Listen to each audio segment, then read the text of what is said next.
Hello बच्चों, आइए हम प्रश्न देखते हैं। प्रश्न है हमारा, आर्कियोप्टेरिक्स के संरक्षित जीवाश्म अवशेष दर्शाते हैं कि। अब हमें 4 विकल्प दिए गए हैं। पहला है, यह पर्मियन कल्प का एक उड़ने वाला सरीसृप था। दूसरा है, जुरासिक कल्प के दौरान सरीसृप से पक्षी बने। तीसरा है, यह ट्राइसिक कल्प का एक उड़ने वाला सरीसृप था। और चौथा है, यह पर्मियन कल्प के दौरान सरीसृपों से पक्षी बने। तो अब हम देखते हैं सबसे पहले हमारी मुख्य अवधारणा।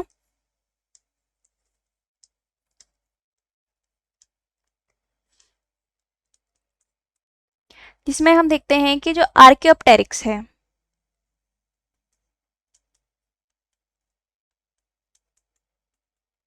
यह एक जीनस है जिसे कि पक्षी पूर्व या शुरुआती पक्षी उनके जीनस प्रजाति में रखा गया है, या शुरुआती पक्षियों वाली यह प्रजाति है जिसमें क्या आते थे, जिसमें आते थे एक तो उड़ने वाले डायनासोर,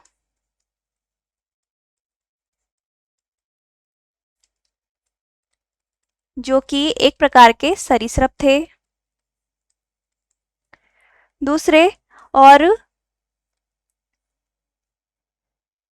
जो आधुनिक पक्षी है उनके बीच की, यानी कि उड़ने वाले डायनासोर यानी सरीसृप और आधुनिक पक्षी के बीच की यह ट्रांजिशन अवस्था है, या उसको यह दिखाते थे। हम इसको एक तरीके की योजक कड़ी भी कह सकते हैं। तो अब हम देखते हैं कि यह जो आर्कियोप्टेरिक्स था, यह लेट जुरासिक कल्प के दौरान पाए जाते थे, जो कि समय था 150 मिलियन वर्ष पूर्व। अब हम देख लेते हैं हमारे विकल्प, जिसमें पहला है, यह पर्मियन कल्प का एक उड़ने वाला सरीसृप था, तो यह गलत है।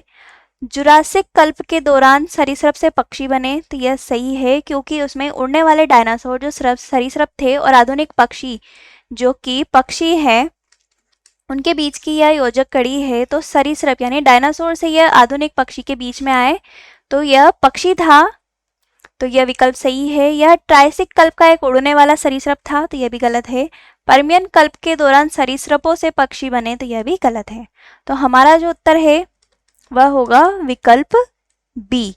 आशा है आप उत्तर समझ गए होंगे। धन्यवाद।